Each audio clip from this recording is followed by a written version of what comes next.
नमस्कार शेतकरी मित्रांनो, मी आपला रेशमरत्न संदीप नेमाडे। आज एक नवीन भाग घेऊन आलेलो, जे की शेतकऱ्यांना जे अडचणी येतात रेनिंगमध्ये आम्ही त्याच्या बाबतीतच भाग टाकत असतो। तर व्हिडिओ हा संपूर्ण पहा। तर आजचा जो भाग आहे हा आहे जे आपल्या तुती बागेत पानावरती धूळ येतं त्या बाबतीत आजचा व्हिडिओ आहे। तर ते आपण कमी श्रमात कसं पानावरती धूळ काढून आपल्या अळीला देणार आहोत।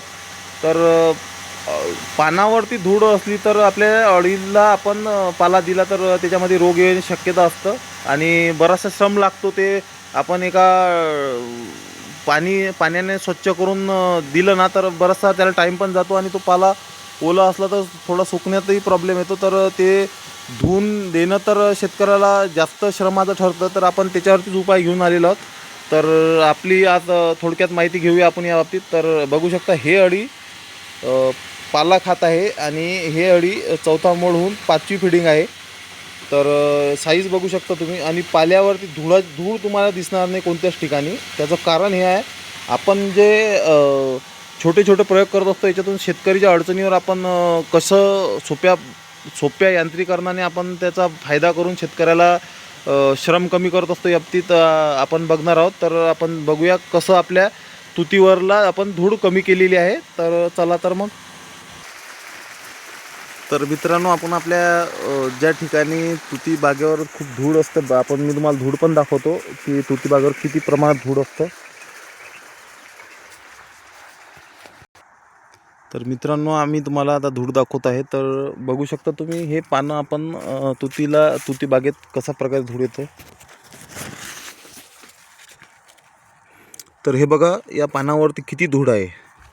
हे बघा, चांगल्या पानावरती याच्यावर खूप धूळ बसलेली आहे आणि हे प्रॉब्लेम बरेच शेतकऱ्यांना येतात आणि हे धुवून खाऊ घालायला शेतकऱ्यांना खूप त्रास जातो। तर आतमध्ये बघूया आपल्या तुती बागेमध्ये। तर हे बघा धूळ, याच्यामध्ये धूळ बघा किती प्रमाणात आहे। थोडाफार पाऊस आला पण हे धूळ या ठिकाणी स्टोअर झालेली आहे आणि हे जे धूळ आहे हे आपण आपल्या अळींना दिली ना तर हे रोगाला चान्सेस आहेत येण्याचे। तर अळी हे कोशात जाऊन कधी कधी मरण पावते। तर असे बरेचसे रोग आहेत की जे आपल्याला स्लो काम करतात आणि नंतर मग कोशापर्यंत गेल्यावर आपल्याला प्रॉब्लेम देतात।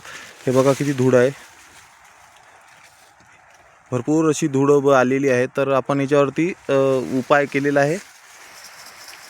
तर हे बघा मित्रांनो, आपल्याला स्प्रिंकलर आपल्याला लावायचे आहेत आणि जास्तीत जास्त आपल्याला बघा कसं धुतल्या जात आहे पानं।